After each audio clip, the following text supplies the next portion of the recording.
When you hear the phrase soft as steel, what do you think of? While the word steel might conjure up images such as massive high-rise buildings, where does the soft part come in? And what exactly does this mean in our work and in our lives?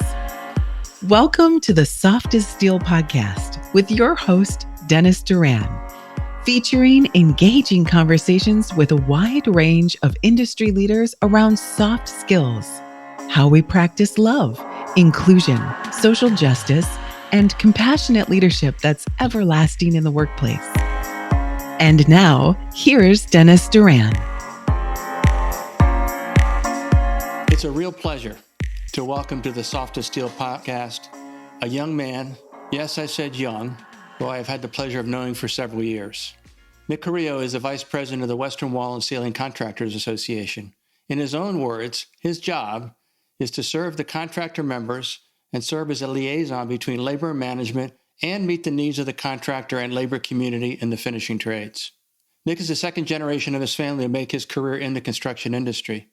As is true for so many in the construction industry, particularly contractors, Nick works for his dad.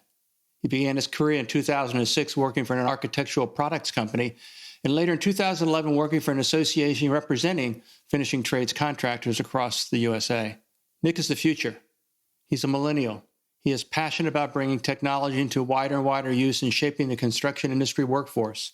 He is excited about inclusion, along with change that is happening at a faster and faster pace every day. Nick, welcome to the Soft as Steel podcast. Thank you, Dennis. Thank you. That's a great introduction. I thank you. Happy to be here. I'll send you a copy, and if you use it anywhere, please, I will get royalties. Thank you. Yeah, absolutely. I will credit you first, middle, and at the end. All right. So, as we could both probably guess, we know each other fairly well. And so there were hints, even in your introduction, about some of the things that I think is important for us to talk about. Now, I want you to talk about the things that we are interested in from the perspective of a millennial who has spent the last, what would they say, 2000, that'd be 14, 16 years in the construction industry. Is that 16? Is that the right math? I'm never good on math, you know. Yes, 2006, I departed my hometown, but I was working in the field for a couple of years prior, so probably 2004 is when I started full-time in construction. Yeah.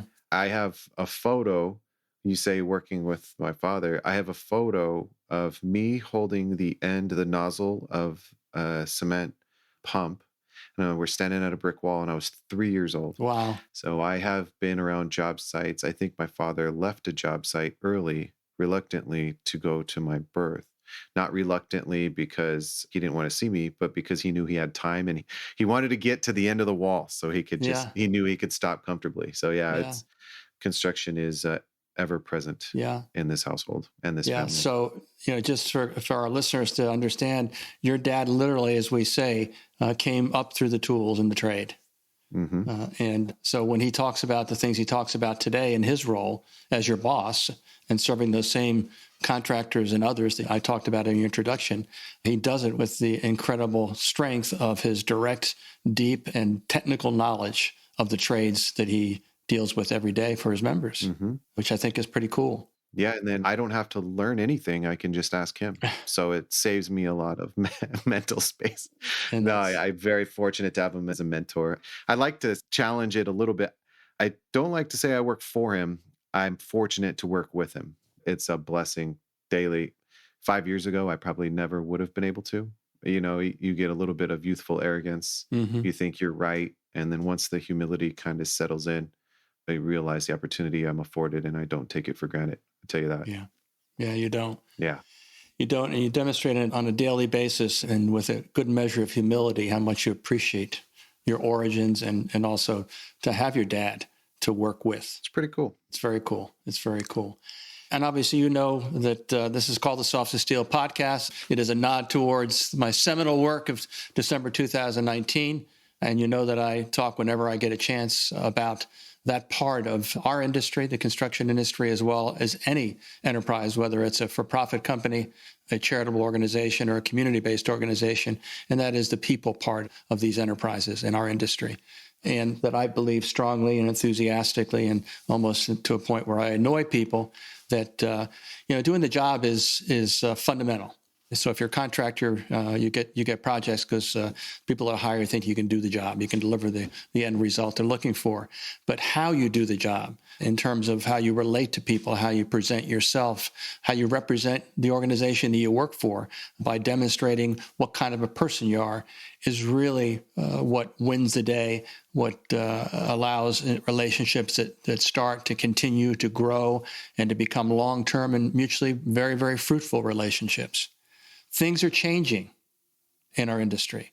And I alluded to that again in part of your introduction. As most millennials, you are comfortable with a couple of different things. And I touched on both of them. One, you're comfortable with the notion that everybody's different. So the idea of inclusion is not a big deal for millennials, other than the fact that I think they get impatient with us of the baby boomer generation when we pause on that and say, well, I don't know about that. I know they're talking about it all the time, but I'm just not sure. So that's the inclusion piece. The other part is technology.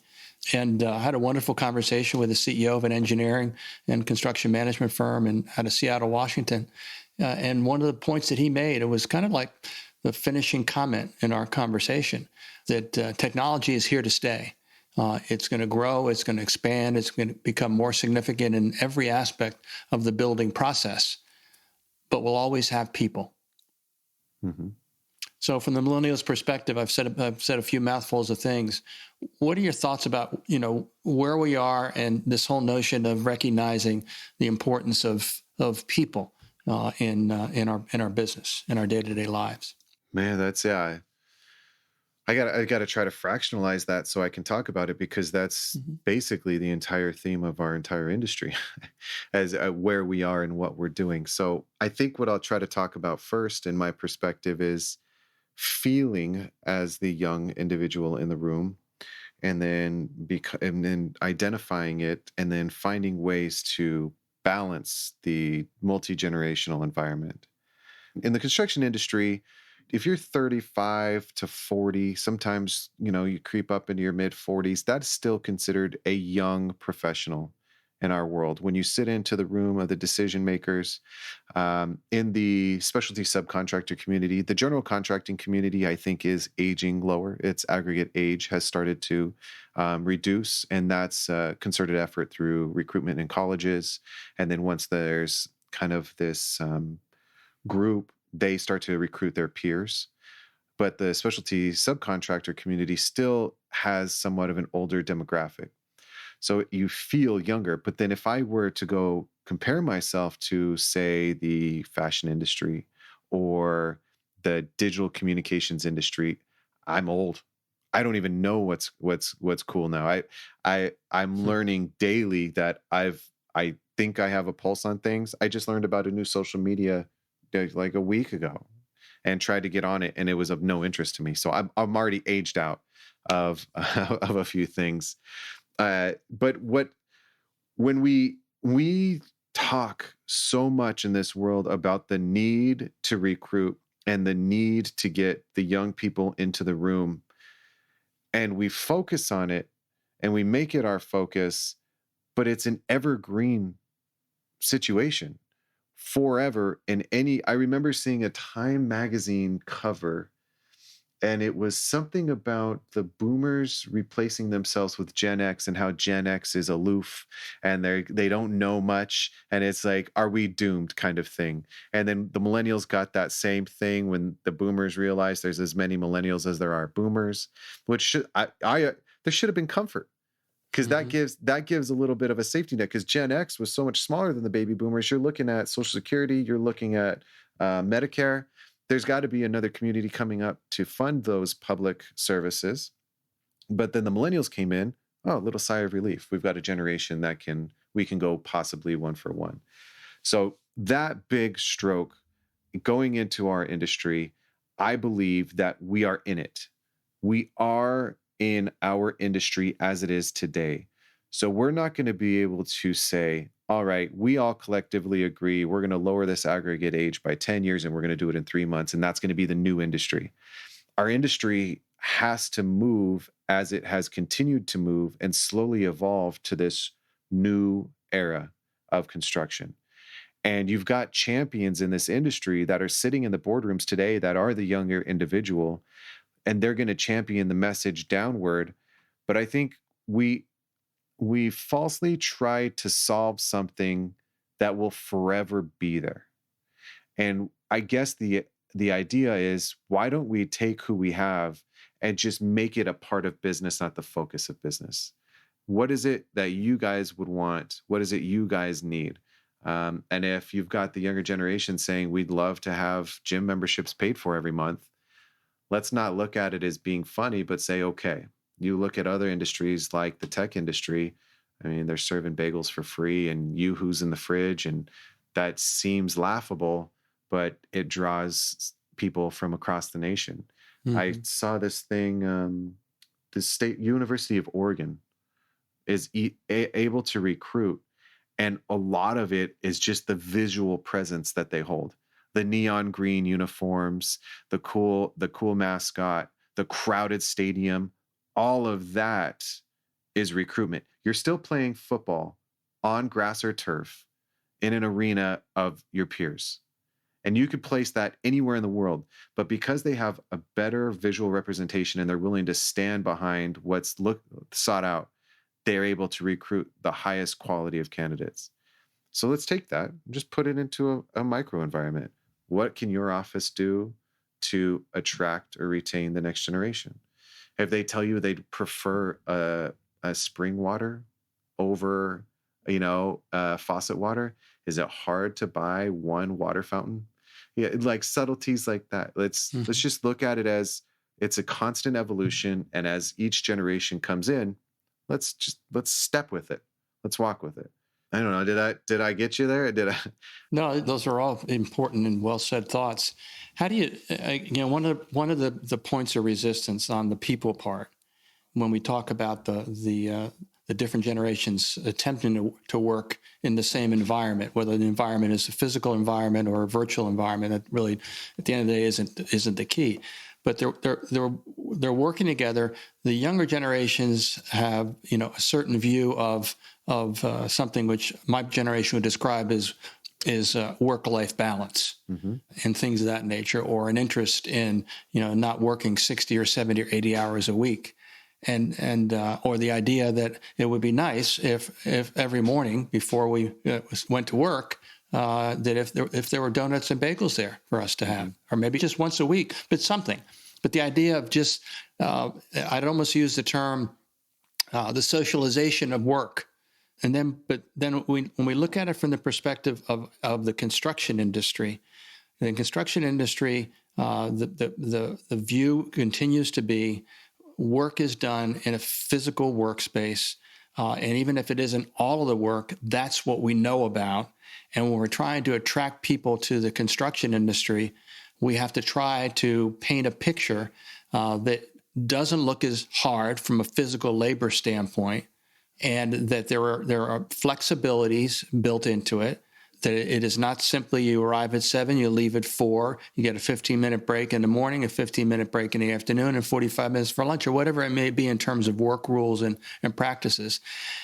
In the tech world, you use that as an example, and I'm aware of from knowing some things about Google and what their workplace is like, right on down to game machines and pool tables and lounges and all this other kind of stuff.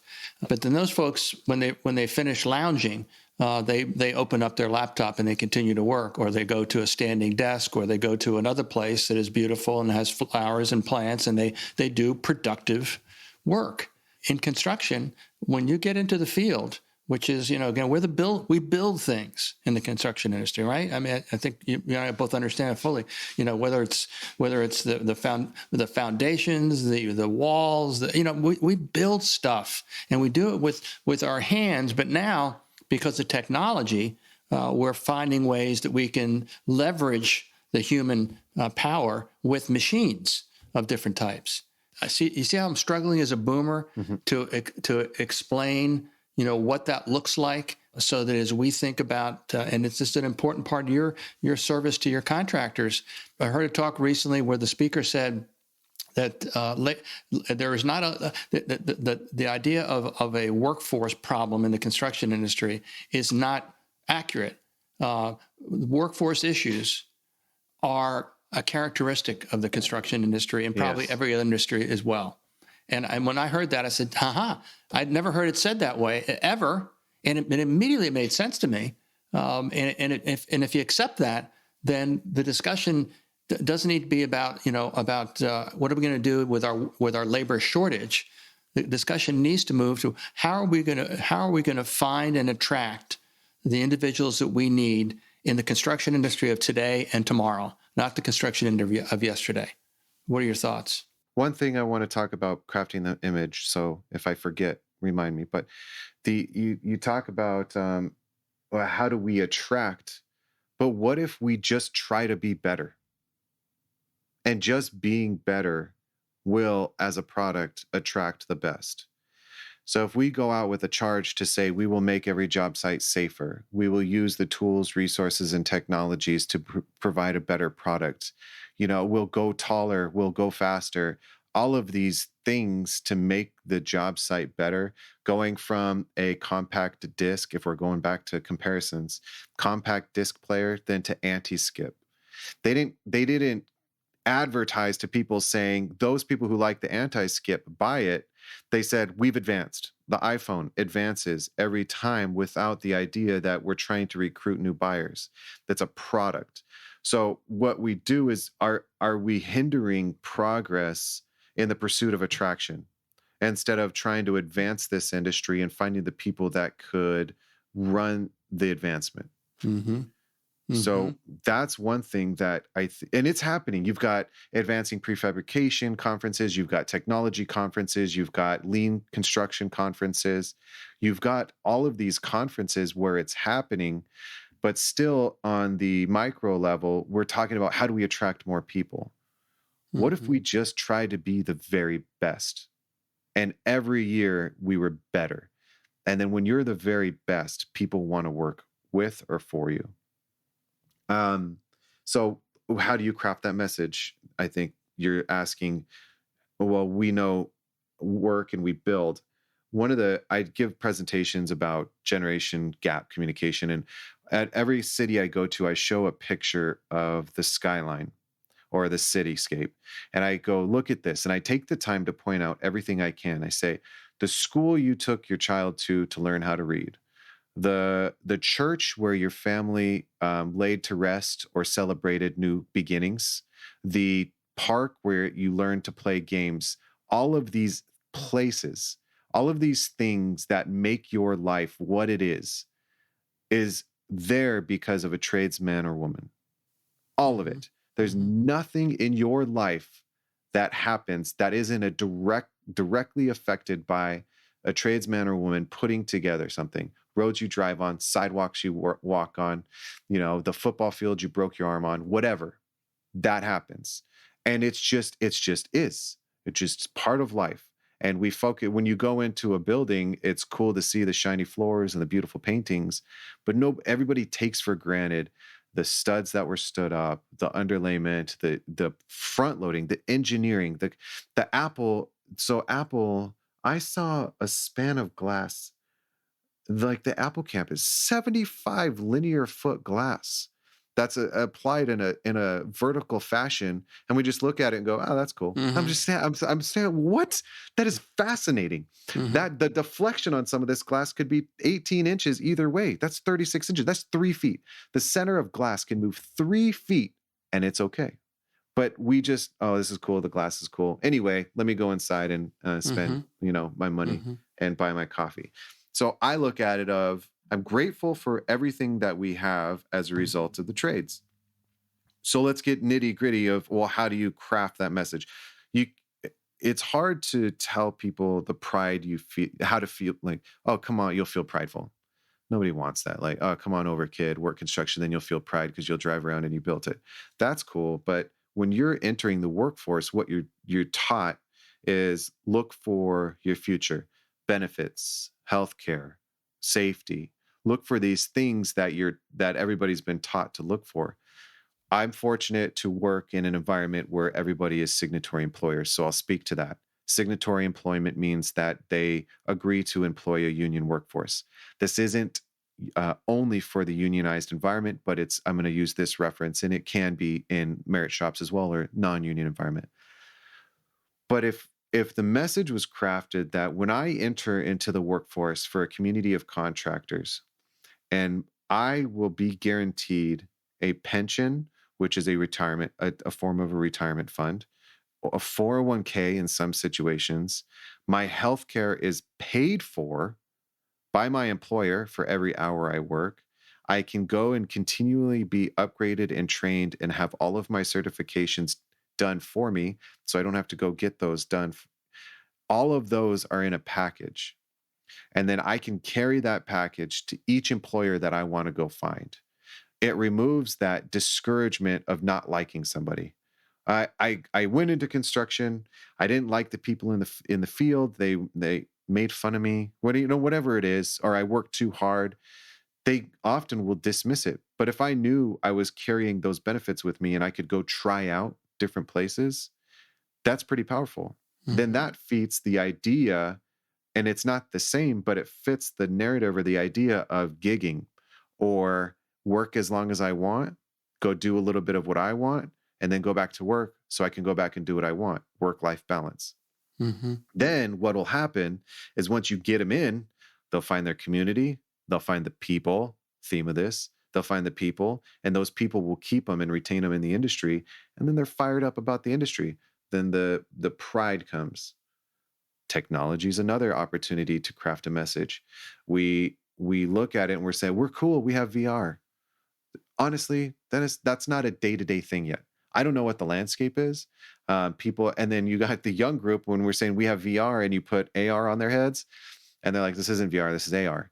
Those small details matter to them. So if we're a community of old folks, like, guys, we got the technology, we just got wireless, whatever, and we paint it, they're going to dismiss it. That the world to this next generation of technology just is. It just is. So they're not the idea of augmented reality or a virtual environment. I mean, they had Tupac play at Coachella. The gentleman's been dead for decades, but they put a hologram on the stage and he played a concert through a hologram and they played his music. That was just cool. Mm-hmm. It just is. Mm-hmm. So when we try to like highlight it as a benefit or a feature, but then they go into the day-to-day and it's not there all the time, well, then that's a little discouraging. But if you tell them that they could be the vehicle for the implementation, adoption, and growth of technology in the construction industry, boom, it's a different, the messaging we gotta change the messaging a little bit. I think we do ourselves a disservice by trying to coach down and tell them what we're doing instead of reaching down and saying, this is what we're doing. What would you guys do? Well, how would you fix this? You said a few minutes ago, the idea of we're focused on how we go about recruiting people rather than just trying to get better at what we do. The old term for those three words you used would be continuous improvement, mm-hmm. And you can't use those two words because they conjure up a lot of negative images as well. I mean, the whole idea that if we're doing an iterative process, whether it's building, whether it's painting, whatever it may be, if we do it over and over and over again, theoretically we're going to get better at it. Even if you talk about doing coding in the technology world, if we do more and more of it, we're going to get better and better at it.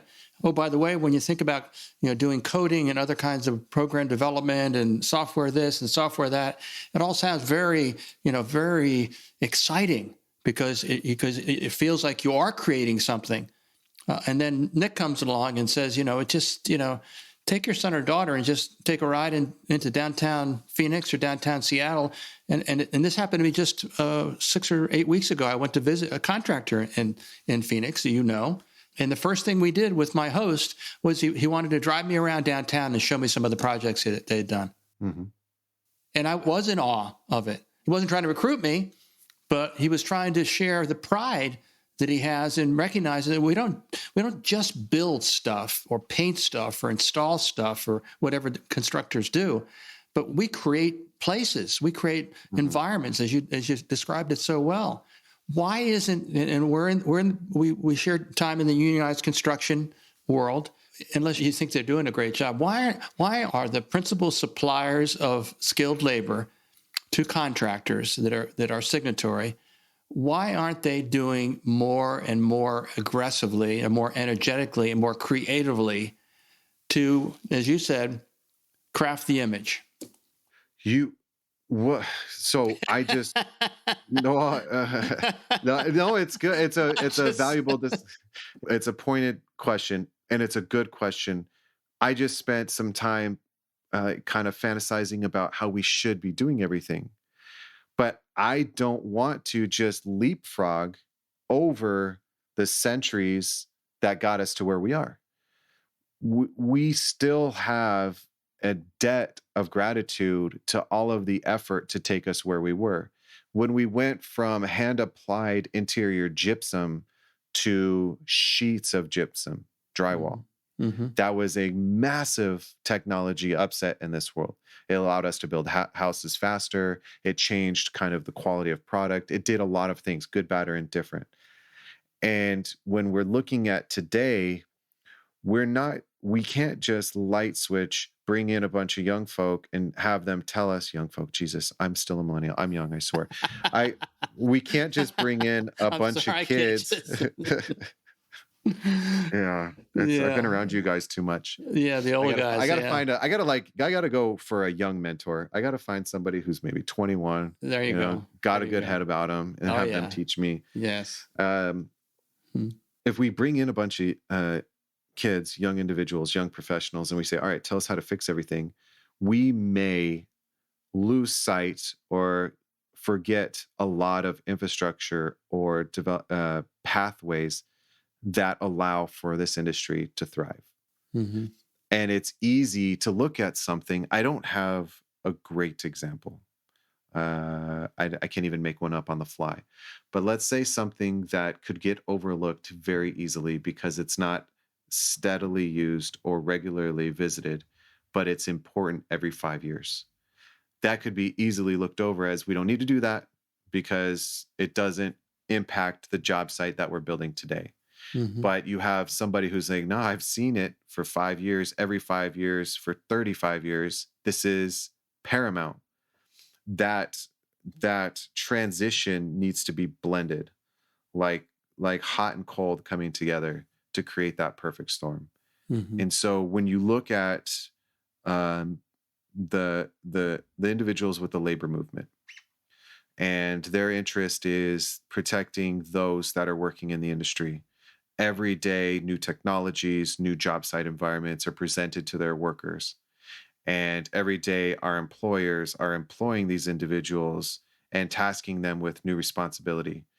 There's going to be a need to immediately respond to just the job site itself and making sure that the employer has somebody who's going to give their best effort, be productive, and be safe.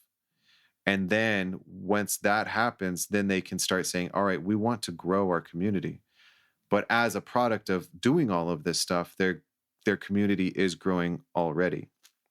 So the employers have a recruitment responsibility. Labor has a recruitment responsibility. And the industry is moving so fast. We're just trying to learn how to barefoot ski, and we've never done it before. So let's just make sure we got a life vest on. Let's make sure we can stand on the water. And then once we're standing, we can learn how to do some tricks. And right now is the time for us to all start doing tricks. We're there. I think we've got the infrastructure, a lot of development. You got DEI, you've got a lot of safety. Yeah, the pandemic was a extraordinary lesson in mobilization of job site safety. It was wonderful. And what it gave us is infrastructure and processes to mobilize and adapt rapidly. So now we can use that. So once you've got that cadence, I think then we can say, all right, how are we going to go out and recruit? And I don't want to paint a picture that they're not doing it. On the global scale, they are. You've got some unions that are going into trades, into high schools and implementing trade shop. By the way, I was going into high school, and dad was telling me I took auto shop, I took metal shop, he welded, he took woodworking shop, and I was fired up to go to wood shop. I was fired up for auto shop. Nothing. Right. I got one woodworking class, and it was a 100 level working class, and I could take it again to get a duplicate credit if I wanted to. And that was it. That was the only thing that I saw. But equally, I also took AutoCAD at the time, which was never taught at the high school level. So it was a leading opportunity because I was going to pursue architecture. Any good construction employee has grandiose dreams of being an architect, and then realizes they'd rather build it than design it. Not a knock on architecture, because what they do is incredible. But yeah, so now my generation lost that opportunity, and now it's starting to come back with support of the labor and management environment, and it's going to work, and it's working where it has been around. And then I wanted to touch earlier. You said something about not wanting to work, or maybe you didn't. Maybe I assumed that's what you were implying. Or what do we say? There's an entire community of men and women willing to work hard. They're just busy working. So why are we trying to recruit to people and convince them to come in? The hardworking men and women are there. They are already there. There is a group that is willing to get their hands dirty, bust their knuckles, work until they sweat every day because it makes them feel good. And we think they don't exist. They're there. We just got to find them.